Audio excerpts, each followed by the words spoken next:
কতবার যে তোমাকে স্পর্শ করতে গিয়ে গুটিয়ে নিয়েছি হাত, সে কথা ঈশ্বর জানেন।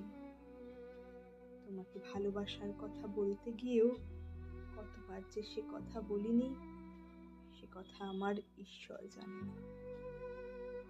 তোমার হাতের মৃদু কড়া নাড়ার শব্দ শুনে জেগে উঠবার জন্য দরজার সঙ্গে চুম্বকের মতো আমি গেঁথে রেখেছিলাম আমার কর্মযুগল। তুমি এসে আমাকে ডেকে বলবে, এই ওঠো, আমি আমি আর আমি এ কি শুনলাম? এ মতো উল্লাসে নিজেকে নিক্ষেপ করব তোমার উদ্দেশ্যে। কতবার যে এরকম একটি দৃশ্যের কথা আমি মনে মনে কল্পনা করেছি, সে কথা আমার ঈশ্বর জানেন। আমার চুল পেকেছে তোমার জন্য, আমার গায়ে জ্বর এসেছে তোমার জন্য।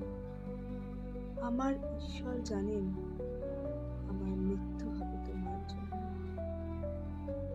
তারপর অনেক দিন পর একদিন তুমিও জানবে আমি জন্মেছিলাম তোমার জন্য, শুধু